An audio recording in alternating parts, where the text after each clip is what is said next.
Hello and welcome to a brand new episode of Lowdown. Today I'm absolutely delighted to be joined by Johnathan McKinstry to speak about his globe-trotting career to date, spanning 4 continents. Johnathan, welcome to the show.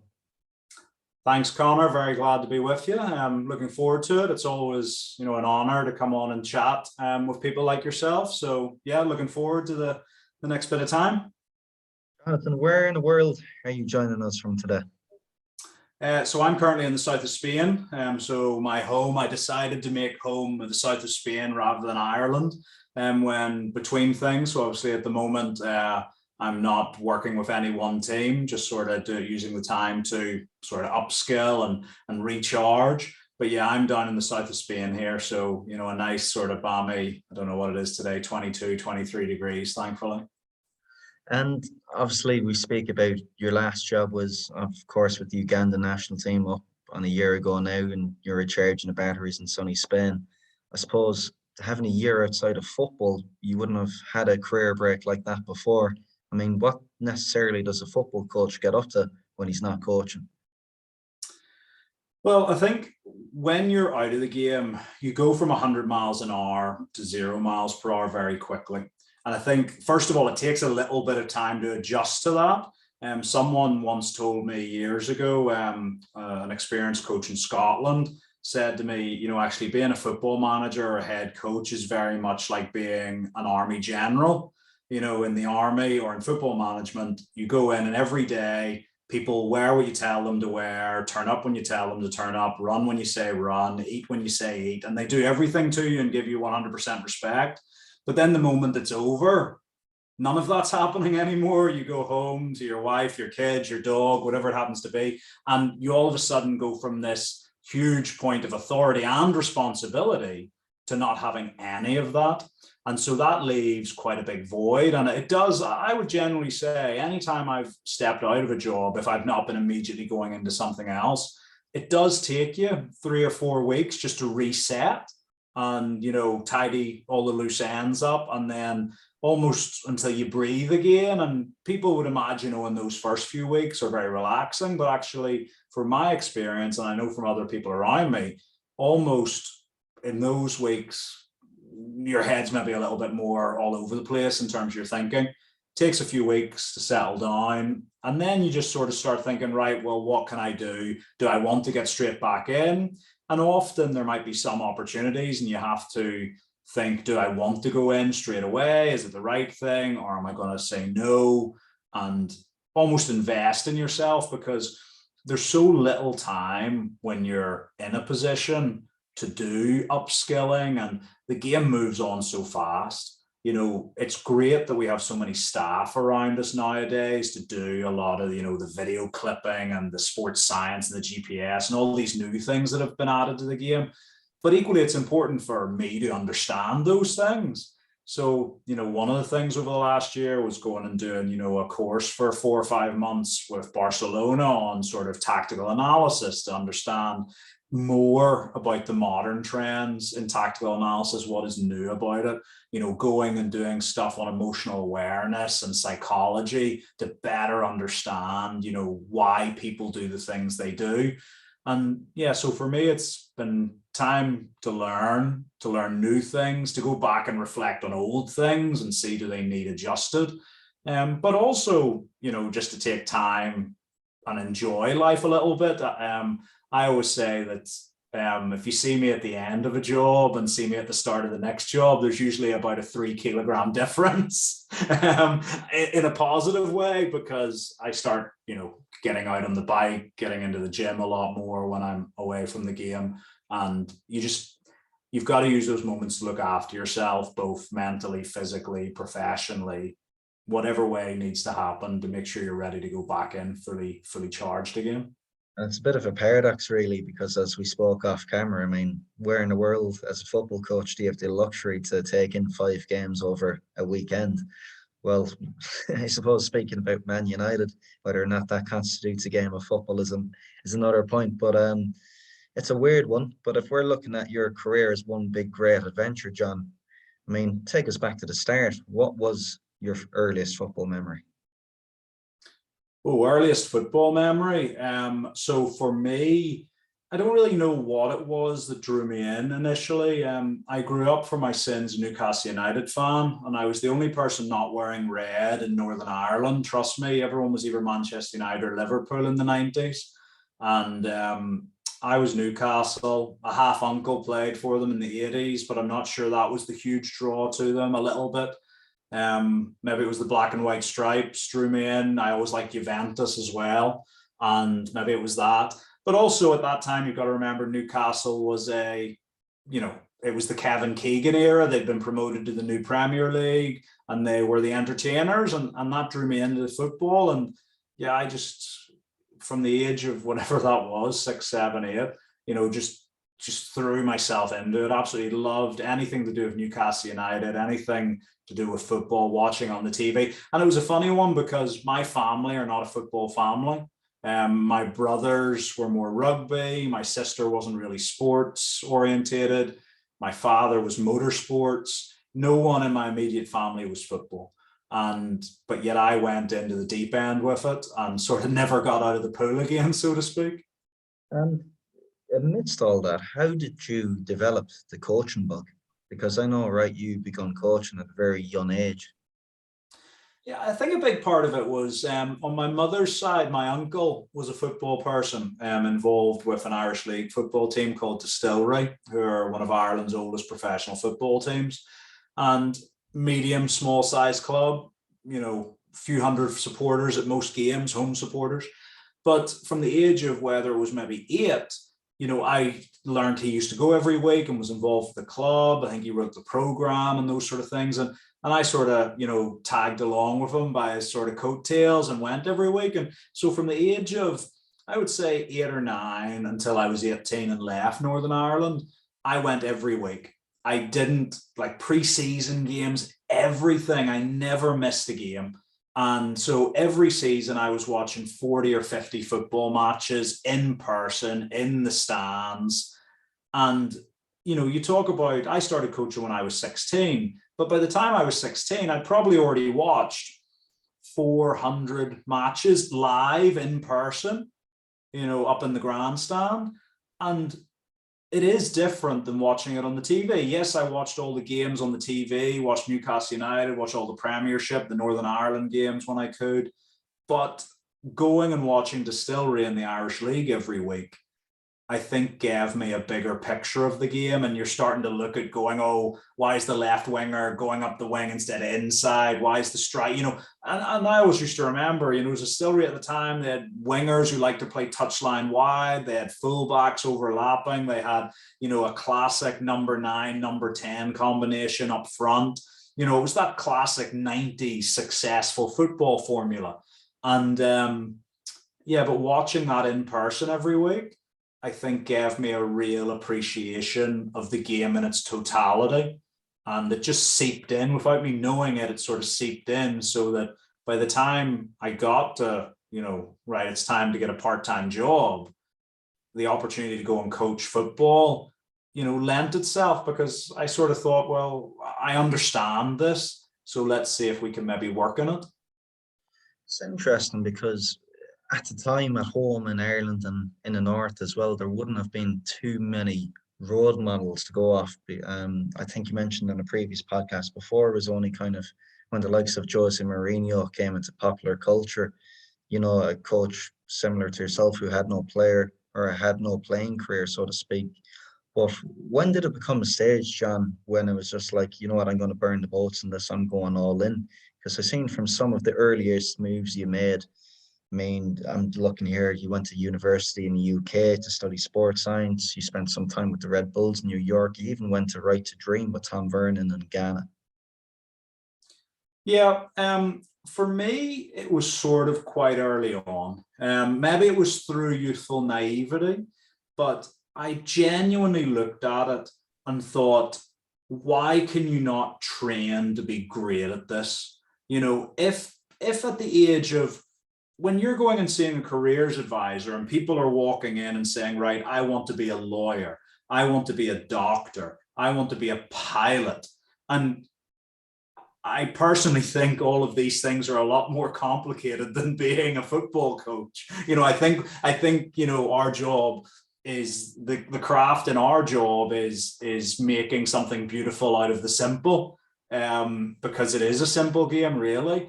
And so if people are going into a careers advisor and they say, right, I want to be a surgeon, and there's a pathway that can be created for this 15, 16-year-old to go and be a surgeon. Yes, it's going to take 15 years of education and hours of practice and dedication, sleepless nights, but that they're being told it is possible. I couldn't understand walking into that same careers room and being told being a football manager was not realistic. I couldn't understand that logic. It didn't stack up to me, because if you're telling me a 16-year-old can train to be an impeccable, heart or brain surgeon or fighter pilot or whatever it happens to be, then surely the same 16-year-old with the same dedication can chart a path to being a top football coach or manager. It just seemed logical to me. But it was definitely at the time people were like, yeah, but it's not really realistic. You have to have been a player and then you retire and you become a coach. It's something you do when you're 35, 40. It's not something you do when you're 16. But I just thought, let's go for it. And yeah, it just was like, and I was very fortunate because I had family around me who, were a safety net, who, yes, I think at times, especially early on, it was like, well, why not split your time? Why not do a degree in math or physics and do this on the side? But for me, it was like, yeah, but that's not how you get to be the brain surgeon. You don't go to become a brain surgeon and do it part-time. You do it full-time, you dedicate yourself to it, you go above and beyond. And I don't know, it was something from a very early age, but it was all based in logic for me, because it didn't make any sense to me why you could train to be these incredibly complex jobs where they're life and death, and you couldn't train to be a top level football coach. That just I couldn't understand that logic. But I always wonder about this, John. Is it indicative of the culture at home, or is it something that's kind of more systemic? And as opinions and feedback and thoughts change as information changes. I'm sure that you go back to Northern Ireland now, and the same people that were kind of putting you off the coaching profession all those years ago now are the ones that are complimenting you, giving you a pat on the back. Yeah, like I think part of it maybe comes from the fact that in Northern Ireland it's a semi-professional football culture. So I think that's realistic as well, is that you're in a semi-professional environment. So if you want to make a full-time living out of this, you've got to go abroad. And I always think being from Ireland, football-wise, is always the most challenging place to become a pro coach from, because you don't have a professional football environment largely in Ireland. It's a part-time environment. So it's not like growing up in England or Scotland where you have a professional environment to go try and break into and be an academy coach or something and break through.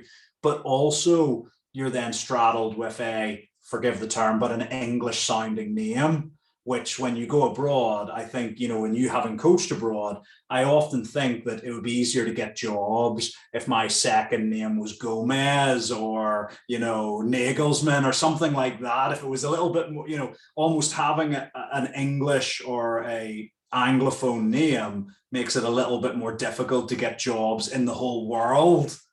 They'll go for the Spanish or the French or the German or, the South American, because I don't know, maybe it sounds a bit more exotic, or maybe British football has been tarnished over the last 100 years of being a certain type of football. But yeah, I think coming out of Ireland and making it as a pro football coach without a professional playing career to back you up is a challenging path to walk down. There's no doubt about it.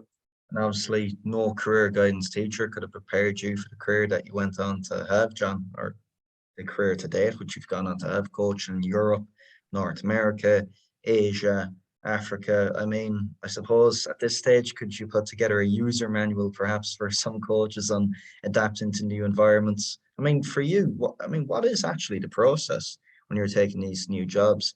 Have you like a step-by-step process to kind of immerse yourself within the culture?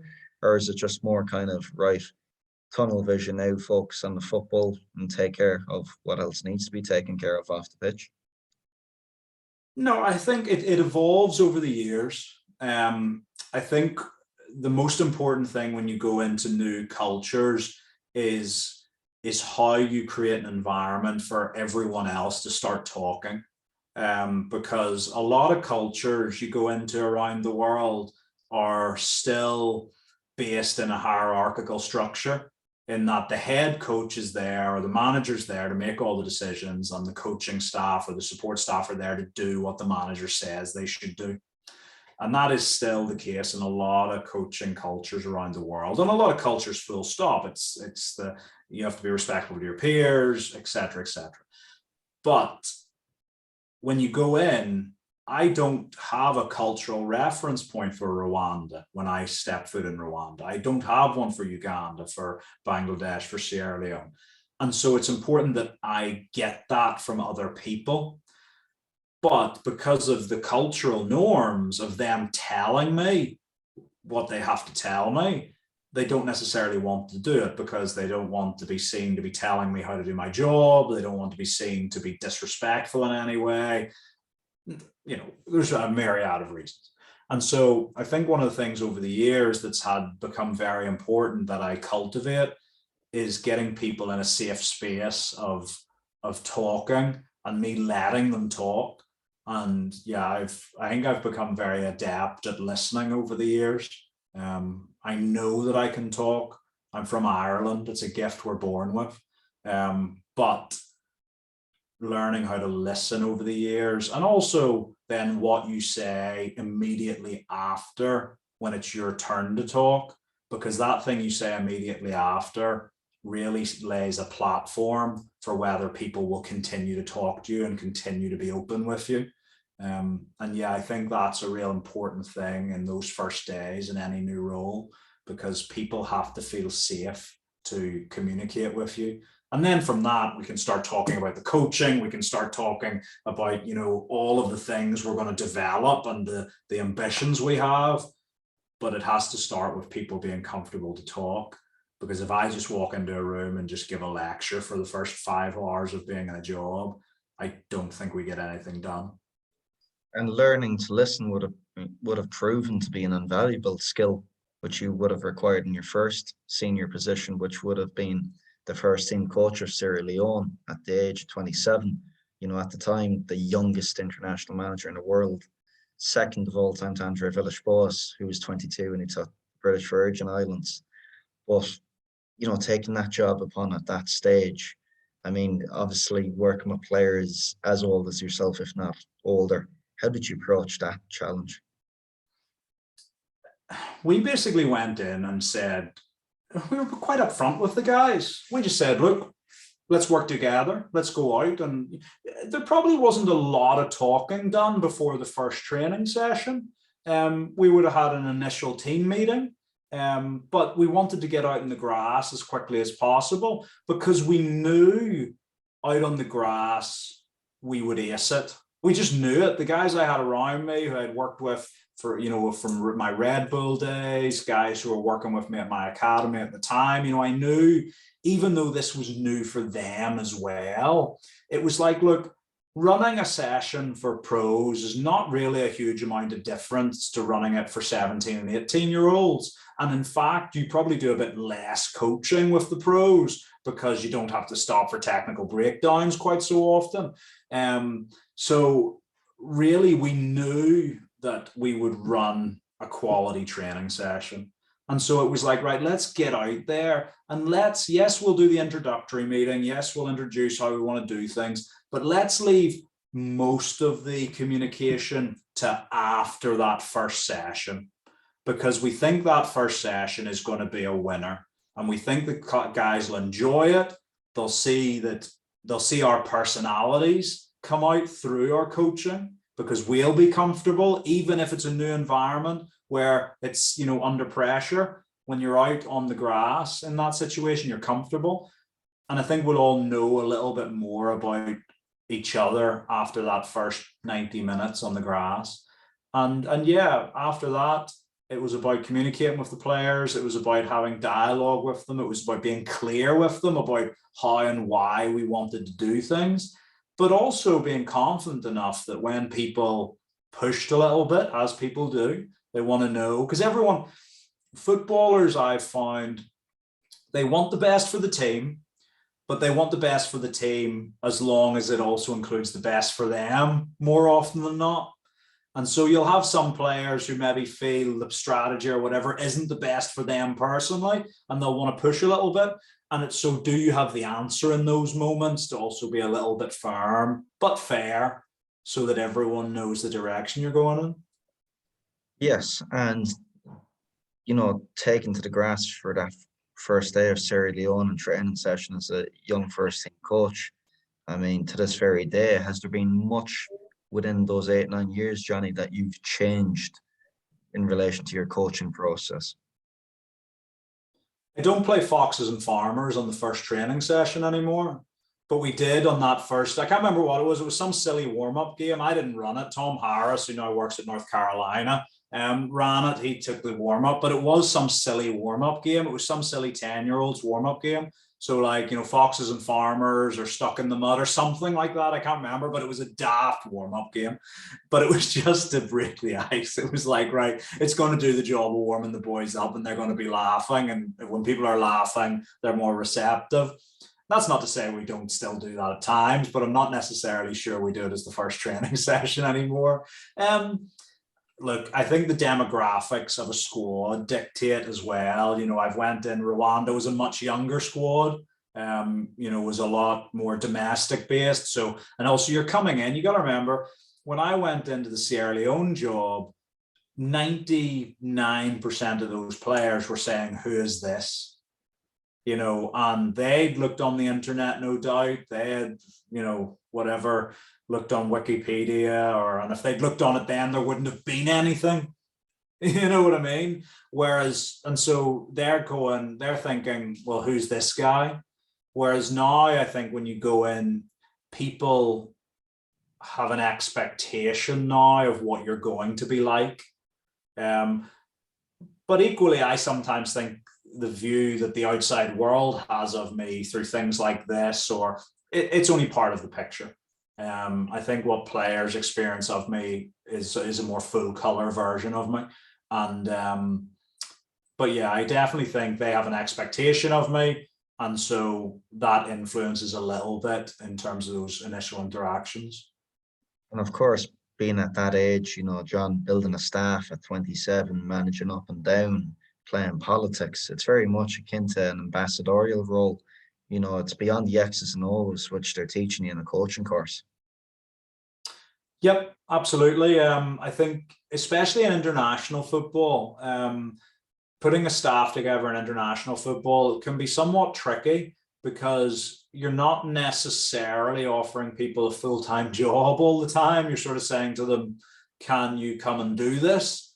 In international breaks, and then are they going to give up their time with their family? And depending on where they are in that moment, it might be appropriate for them or not.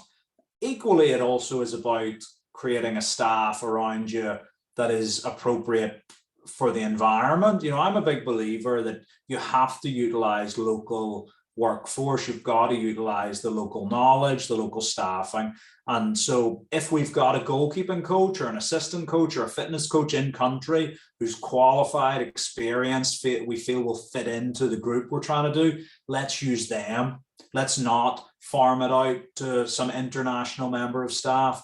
But equally, if it's not there, if we don't have the sports science support in country, maybe we do have to bring someone in from outside.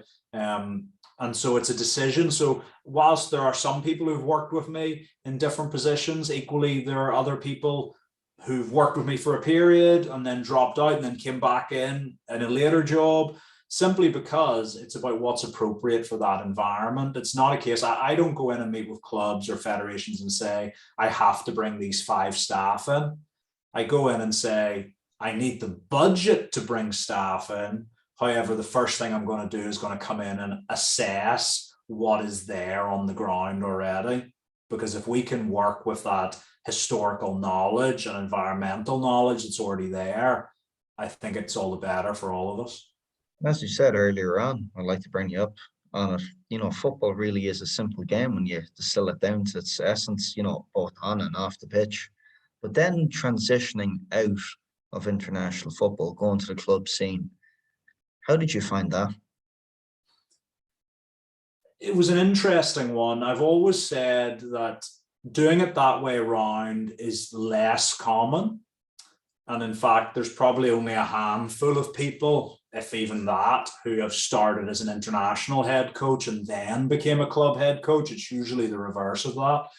But I think it's the better way to do it, if I'm honest, because as an international coach, you have so little access to your players that you become very particular in how you use your time. You don't waste time. You don't ask players to hang around longer than they need to. You're very good at distilling information down. So you're not having, just loads of information that players can't process in that 4 or 5 day period. So you get very good at utilizing your time effectively as an international coach.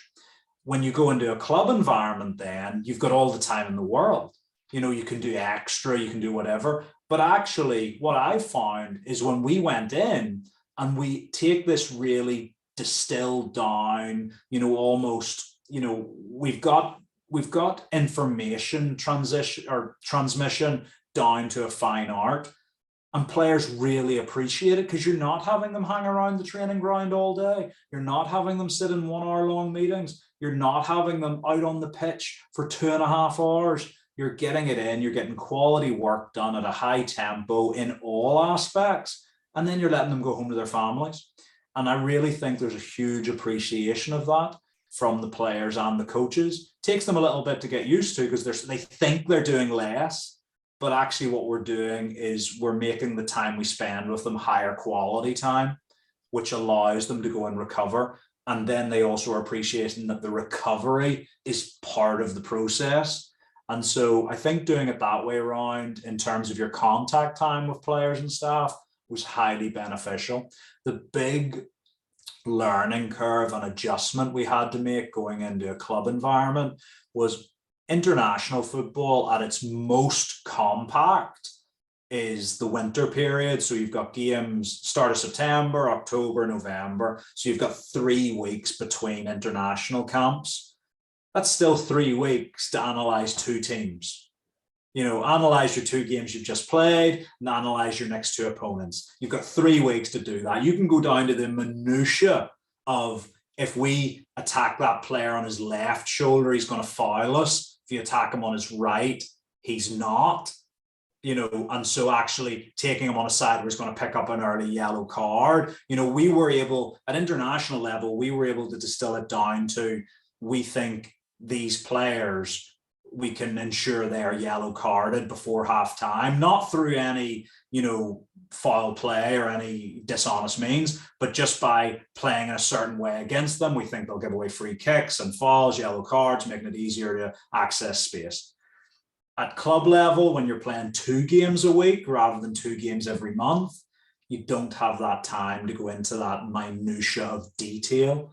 You're still able to get a reasonable amount of detail, but you don't have the 5-page report on every single player.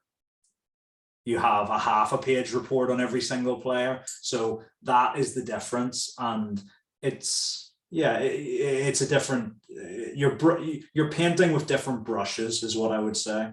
You're doing the same thing, but you're painting with different brushes. But obviously you've been intentional about it because it comes from learned experience. So that probably feeds back into what we've begun this podcast speaking about. You're spending a lot of the time now, feeding back into the emotional side of the game, seeing how players react and whatnot. But, as a coach, you should be really able to manage the players' emotions as a whole, individually and collectively as a group.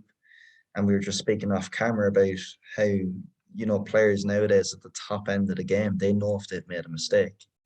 So in a way, it's just about managing that emotion. So it's really interesting just to hear about how you've taken one thing out of international football and how you're trying to kind of go about and kind of redo it with the club scene. Yeah, I think I would probably counter that a little bit in terms of just even the language there. I'm not sure it's about managing people's emotions. I think when you're talking about managing emotions, what most of us mean when we say manage emotions is, can we take them and put them over there somewhere for a bit? That's actually what most people mean. I don't know if it's what you meant subconsciously No. or not, but it's what a lot of people do mean. It's like, I'm feeling frustrated, right? Forget about it and move on. But actually, that's not dealing with them, embracing them, jumping on the ride with them. People talk about, I saw a great pre-match today with Jurgen Klopp, where they were asking, is the derby against Everton any different than any other games? And actually, he said one of the things they've worked on is that it isn't, because normally, historically, the derby is like the most emotional game. But he's saying, but we want to play with that emotion every week. We don't want the derby to be especially emotive game. We want the players playing with that emotion. And so it's almost like that roller coaster of jumping on it and let's go. And let's live in that emotion. Let's, use it as a tool. And really be that emotional team. He was sort of saying, we want to be an emotional team. And so I think that's part of it as well, is that, okay, I have a player who is more emotional. We're all emotional, just in different ways, but he exhibits his emotion in maybe ways that other people don't, let's say. And how can that be utilized to his or her best use of it? That's a messy way of saying it, but it's a messy topic. If anyone thinks dealing with players' emotions and psychology and all of this is a clean topic, it's not. It can be a messy topic, and because it's a messy topic, people like avoiding it a lot of the time. But yeah, I think that's the thing. It's like, throw yourself in the river and see where it takes you. Exactly. And you never come out of the river the same way twice. And I just think it's about, when you sign up for football, you're really kind of signing away a lot of things. You're embracing a roller coaster of a ride, because that's what it is. And that's another point I wanted to touch upon with yourself, John. I mean, were you someone from day one that set lofty goals that you're all the time you have in the background, this 10-year plan that you're edging towards? Or is it perhaps the goalposts are moving, they're shifting ever so slightly? I think they are constantly shifting in certain ways. I think in terms of where are the mountains you want to climb are always the same. For me, I love, and any of the people who listen to your podcast who are into American sport, I'm a huge fan of John Wooden. And his quote is like, it's up on my wall in the office here, success is the self-satisfaction of knowing you did your best to become the best you're capable of becoming. So that's the mountain. What is maximum potential? What is our ability? What's the highest mountain we can climb? And so for me, I'm constantly reviewing and looking at myself and saying, right, I believe I'm doing the best, but that I can, but I constantly think I'm reassessing of how big the mountain is in front of me that's still left to climb. I think that's the thing. I think it's very hard to judge maximum potential. And so for me, that goal has never really changed. What it looks like, I think, changes over time. What I believe success to be in the tangible sense changes a little bit over time. But for me, the one thing that always comes back to is, yeah, are we maxing out our potential? Are we taking where we're starting? Are we growing it to the best it can be? And that might be winning a championship. It might be getting a promotion or qualifying for a tournament. But what I found over the years actually is that end point of winning a trophy, or what everyone in the media or the supporters or whatever they happen to believe is success, actually is a reasonably empty moment. Oh, we're here, right? Let's go again. We're at the top of this hill, but this isn't the mountain. Yeah, we've achieved this, but we got to go again. And I was surprised a little bit at that when it first happened, when you sort of get to it and then you think, you sort of expect that moment to be this huge, you know, releasing of tension or the hot air balloon going up in the air or whatever it happens to be. And then I found it just wasn't. It was, oh, we've done this, right? Let's go again. Let's go then. You know, keep searching for El Dorado, maybe. I don't know. There's a great Dutch saying I constantly remind myself of. It's success arrives on foot, but departs on horseback. And I think what you're just saying there is indicative of that. But do you not think then, John, that like the mountains that you've climbed already in your career, that is a source of motivation for players. In a way, that's a way like, you know, that's a surefire way to build trust with them, because it's interesting you speak about the Sierra Leone players looking up your Wikipedia when you took that job initially at 27 and there's nothing there. Whereas now you could go onto your Wikipedia or you could find anything on the World Wide Web about yourself and you're like, oh, this guy backs himself. Wow, he's gone out there, he's put himself on the line. You know, that in of effect of itself should be a source of motivation for those guys. It might be. I think one of the things that I've really embraced in recent years, though, is to talk with players as a group, as individuals, beyond all of what I consider to be reasonable superficial stuff. So that yes, okay, yes, we've set records, yes, we've won trophies or whatever it happens to be. But actually, I think the most powerful moment and most engaging moments with players are the moments where we talk about where we have failed, where we've taken the wrong path, where it's been a struggle. And because I think when players, because you got to remember, players, everyone in this game is brutal.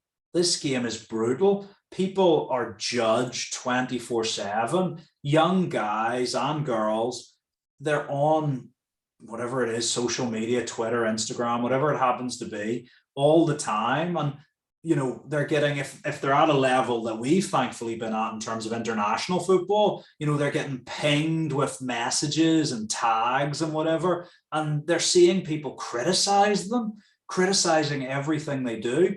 And it's a tough environment that these guys and girls, you know, they believe that is where their value is. And so it's almost to go beyond that and go, look, what the world out there sees of you is not who we are in this room. You know, and here, I've been, and it's this sort of thing, if you'd asked me 10 years ago, would I take this approach? I would have went, no, you're crazy.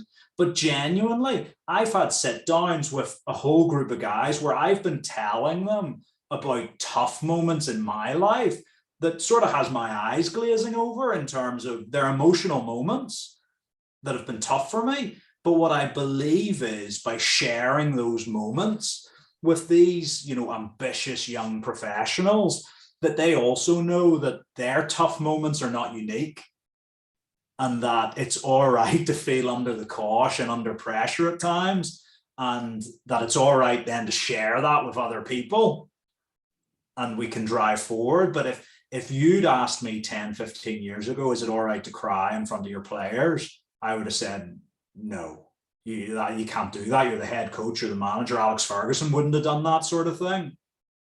But I think that connection of true sort of empathy can really take you places. And I think it's important because I think it's just important in many more ways beyond the football pitch.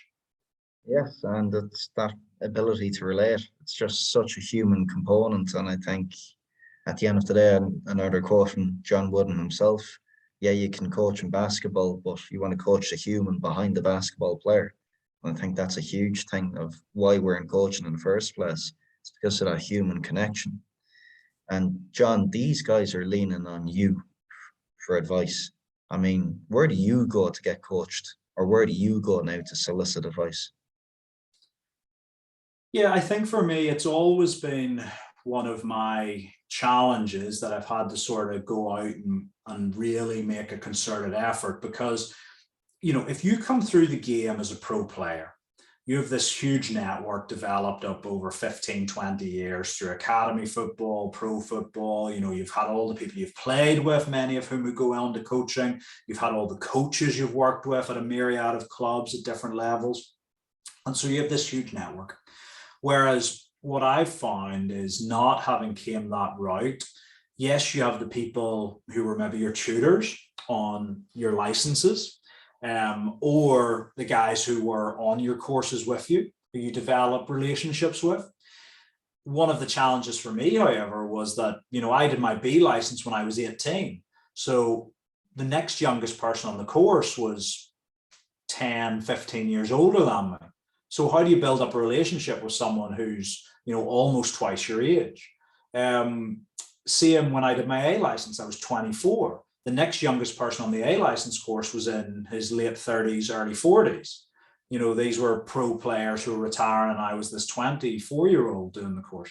So I did find it more challenging, and it is probably a regret of mine that I look back at when I did my A license and B license, that I didn't expand my network in the way that I could have, in order to then go and seek advice off people and pick up the phone. I think I've done a lot better at it doing my pro license, and more recently doing the LMA's diploma in football management that they run with the University of Liverpool, because now in my 30s, most people are my peers. They're guys who are in their 30s or 40s, first team managers, first team coaches. So we're on the same level, as it were.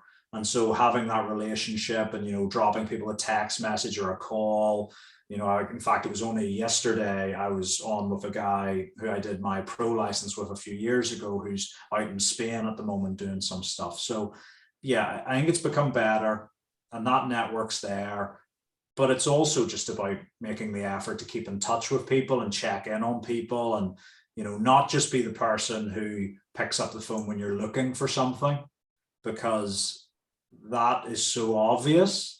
And it really doesn't get you anywhere. Whereas it's disingenuous. Whereas if you're the person who's constantly, picking up the phone or dropping a message or, checking in when you're in town, then when you do actually need something, it's not an aberration that you're calling someone. You're calling them because you're friends, that you're colleagues, that you have a healthy respect for each other. And then going forward, looking at the future, John, what will be the set of considerations which you will examine, that you will have prior to taking this new job or this new challenge, whatever you embark upon?